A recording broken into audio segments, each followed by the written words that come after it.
अंत भला तो सब भला। रोली की शादी उसके माँ बाप एक आलसी लड़के से करा देते हैं। चलो, रोली की शादी हुई और हमने गंगा नहाई। और क्या, बेटियां तो होती ही हैं बोझ।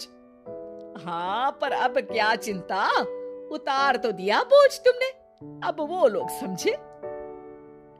ससुराल में रोली का पति कहता है, देखो, मैं कोई काम नहीं करता, ये बात तुम्हारे मम्मी पापा को बता दी थी मैंने। अब जो किराया आता है दुकान का, उसी से घर का गुजारा करना है। कभी भूल से भी कोशिश ना करना किसी चीज की डिमांड की। क्या मम्मी पापा को पता था कि आप कोई काम नहीं करते? और क्या, बड़ा अच्छे से पता था। उन लोगों को तो तुम बोझ लगती थी, बोल रहे थे कि बस शादी कर लो और कोई मतलब नहीं है।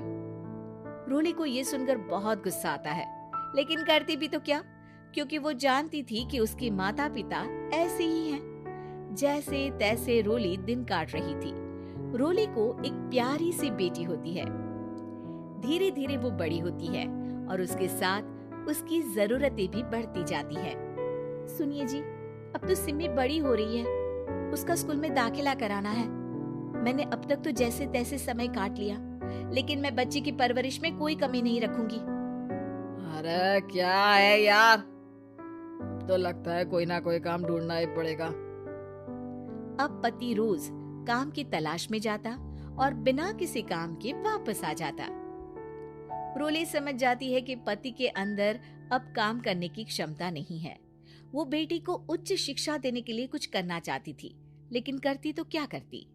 एक दिन रोली की सहेली कहती है, रोली, मेरी कोई औलाद नहीं है।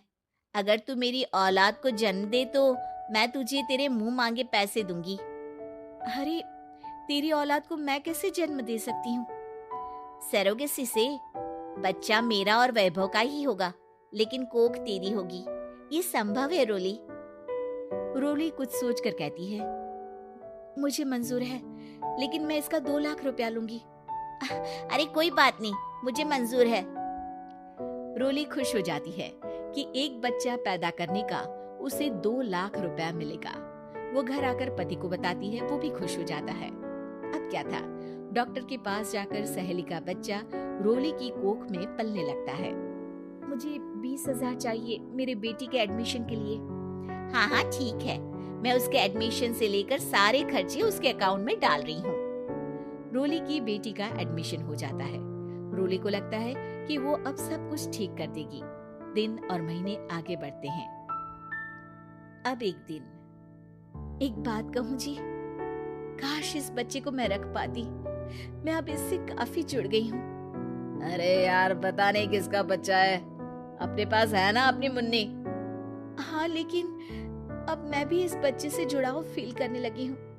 लेकिन मैं ये जानती हूँ कि ये मेरा बच्चा नहीं है। दोनों की जिंदगी ठीक चल रही थी, लेकिन कहते ना कि सुख का पल ज्यादा लंबा नहीं होता। एक दिन रोली की सहेली का फोन आता है। रोली, मुझे अब ये बच्चा नहीं चाहिए, मैं अपने पति को छोड़ रही हूँ। अरे लेकिन मुझे पैसों की जरूरत है, बच्चा तुम्हारा है, मैं क्या करूंगी? सहेली बिना कुछ बोले फोन काट देती है, फोन स्विच ऑफ कर देती है। लेकिन रोली के जीवन का तूफान यहीं नहीं रुकता। रोली, मैं इतना भार नहीं उठा सकता।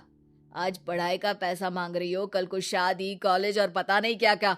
मैं तुम्हें छोड़ रहा हूँ, अपनी बच्ची उठाओ और निकलो इस घर से। अरे पर मैं कर तो रही हूँ ना बच्चे के लिए काम, आप आराम से रहिए ना। क्या काम कर रही हो, देख रहा हूँ मैं।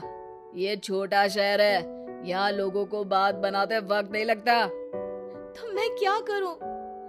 ज्यादा पढ़ी लिखी नहीं हूँ, कैसे घर के खर्चे चलाऊं? और आप तो काम करना ही नहीं चाहते।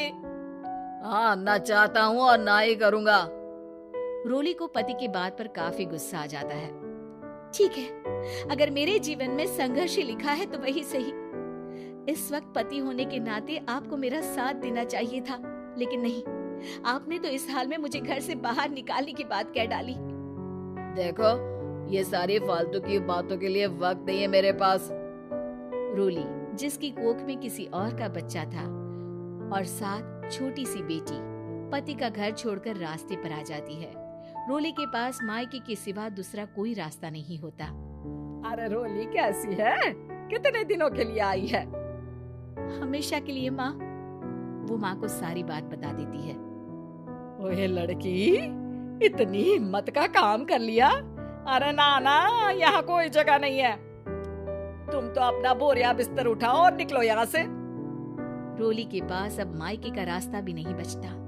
वो चुपचाप बच्ची को लेकर जा रही थी कि उसे दर्द होता है और वो डॉक्टर के पास चली जाती है। और फिर वहां वो एक प्यारे से बेटे को जन्म देती है। कितना प्यारा है, कितने अभागे हैं इसके माँ बाप जो इसके पैदा होने पर भी नहीं है। तभी वहां डॉक्टर आ जाती है। रोली, बच्चे के पिता तुमसे मिलना चाहते हैं। आपका बहुत बहुत शुक्रिया। मैं इस बच्चे को पालूंगा, भले ही इसकी माँ ने इसे छोड़ दिया हो, पर मैं अपनी जिम्मेदारी निभाऊंगा। तो क्या आप मुझे इसके पैदा करने के लिए जिन पैसों की बात हुई थी वो भी देंगे? हाँ, और साथ ही आप चाहें तो मेरे घर में रहकर मेरे बच्चे की देखभाल भी कर सकती हैं। मैं उसके लिए आपको सैलरी दे दिया करूंगा। रोली को लगता है कि जैसे भगवान ने उसके लिए सुकून का रास्ता खोल दिया। वो अब मुकेश के साथ उसके घर चली जाती है, जहाँ रहकर वो उस बच्चे की देखरेख करती है। अब मुकेश के घर को रोली अच्छे से संभाल लेती है। उसके लिए खाना बनाने से लेकर बच्चों की देखभाल और घर की देखरेख। धीरे धीरे मुकेश को रोली से प्यार हो जाता है। रोली, तुम्हारी बेटी और मेरा बेटा बिल्कुल भाई बहन की तरह साथ रहते हैं। हाँ, आखिर है तो एक ही कोख के बच्चे, अटैचमेंट तो होगा ही ना। रोली, तुमने घर और मुझे दोनों को संभाल लिया। ये तो मेरा काम है। आपने भी तो मुझे छत दी जिससे मैं अपनी बेटी की पढ़ाई और भविष्य के लिए पैसे जोड़ सकूं। रोली, क्या तुम मुझसे शादी करोगी? अब मैं जानता हूँ तुम्हारी भी शादी कुछ खास अच्छी नहीं रही। रोली को मुकेश की बात ठीक लगती है। वो उसे हाँ बोलने की सोच ही रही होती है कि उसके पहले पति का फोन आ जाता है। रोली, मैं बहुत परेशान हूँ। मेरा एक्सीडेंट हो गया है। मैं चाहता हूँ तुम वापस आ जाओ। रोली को पुराने पति की चिंता होने लगती है। वो सोचती है कि वो क्या कर रही थी। हाँ ठीक है, मैं आ रही हूँ। हाँ रोली, आ जाओ, लेकिन बच्ची को कहीं हॉस्टल में छोड़कर आना, क्योंकि मैं नहीं चाहता कि हम लोगों के बीच फिर से वो सारी बातें हो। रोली को समझ आ जाता है कि पति आज भी सुधरा नहीं है। वो पति के पास जाने से इनकार कर मुकेश को हाँ कर देती है।